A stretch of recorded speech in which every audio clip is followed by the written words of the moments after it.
I wanted to talk about race, and I wanted to talk about power and how we empower ourselves as people of colour and how we empower the wider labour movement. And to say, the comrade at the front made a very important point about communities being separated.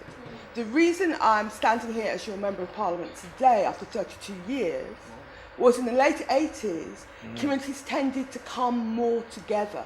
The first 4 black members of parliament to be elected, one was Guyanese, one was of Jamaican origin, one was West African, and one was from Goa in India. And we all called ourselves black. Now that's not so fashionable nowadays, so I'm not necessarily pushing it, but I am saying that unless we come together as communities, the powers that be can play a game of divide and rule. Yes. And I have seen in the past 30 years people split apart when actually our issues are the same issues. Right. If you're a Kurdish kid on the street being harassed by the police, your issues are the same as a black kid or a Bengali kid on the street being harassed by police. And if I could only say one thing at this meeting, it would be how important it is for different communities not to fight over the scraps from the table or fight over getting a position, but to come together on an agenda which can empower our communities and support our communities, because these are very difficult and hard times. I've not known harder times for people of colour. So that's the first thing. The other thing to say is about the economy. When I first became the MP, and in the 70s and 80s, Hackney's always had a big, diverse community. And many of them worked in the public sector. My mum was a nurse, London Transport. Black people, minority people generally worked in the public sector. But that form of employment has been eroded. You know, where people would have had permanent employment with a pension at the end of it, they're on 0 hours contracts, and they don't have that job security, which makes them weaker. So we have to look at some of these economic realities. And if you walk around Hackney, we will all see. If you go down Church Street and look at the coffee shops, lots of these coffee shops in Church Street, how many black kids do you see working in them? If you go down to Shoreditch and go to Silicone Roundabout, which is an area in Shoreditch where they have a lot of tech and IT workers, I've been there, Google, so all sorts of people are there. How many black people do you see working there? Or black kids coming in to do their stuff in that space? You don't see any. And so what I'm saying is that we need to look at who is employing people in Hackney, in the private sector, and we want to use the weapons available to us to get them to recognise that they could do more to recruit people that look like Hackney. And when it comes to tech, many of these kids out there on the street or in this college know more about tech than some of the people I see in Google in Silicon Valley, but they don't get the job. So when you ask them, and I do ask them, why don't you employ my black people? They will say, we tend to employ people we know.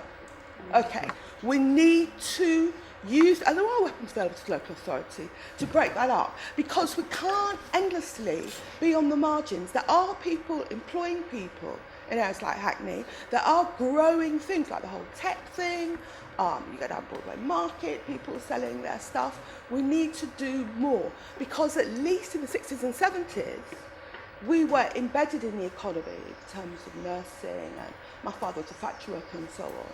The danger is we become marginal and we're dependent on apprenticeship schemes are fine, but we become dependent on that when actually we should be in the heart of the economy. Just one more thing. No, you've got 3 more minutes at least. So this is an economic thing, and as I say, I've seen the economy of the borough change, and I've seen black people, as it were, and minority people, Kurdish people, Asian people, kind of pushed out of what's going on, and in a sense, black and minority ethnic people, in terms of employment, although there are professionals and so on, have gone backwards.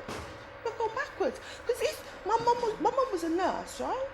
And she retired in her early 60s. But you know what? She had a pension, she had sick pay, she had some job security, she had some respect. Too many black and minority ethnic people in Hackney have jobs where they have no security, no respect, no pension, and no confidence in the future, and it's going to get worse. We had a discussion today in Parliament about coronavirus, and Boris doesn't seem to understand. People are talking about people must go home and self-isolate. Well, you know, if you're an Uber driver, or if you're a cleaner doing different shifts, are you going to go home and self-isolate? Because when you're self-isolating, you only know money, and your children can't eat. And Boris and the Tories don't seem aware of the reality of life for people in areas like Hackney. The other thing, the thing about Windrush is that Windrush didn't come out of nowhere. I've been a member of Parliament for 30 years, and many of the aspects of Windrush was stuff we were dealing with and trying to help people. But it all came together, and it was on the front page of The Guardian, and people then said, wow, how can you treat black people like that? Well, you've been treating like that for a long time. You know, that's how it happened. And the government has given out derisory amounts of compensation, derisory amounts. And you might say, and the Tories complain when I say it, but you might say they're waiting for people to dead off, so they won't have to pay as much compensation as they might do. There's a real problem with the length of time to pay compensation, the very small amounts of compensation in relative terms. For instance, if they deported you because they thought you didn't have the right papers and they deported you wrongly, you're not going to get compensation for that. So there's so much about Windrush. But let me say this absolute final thing, because you've heard from all these people. They have a lot of things to say.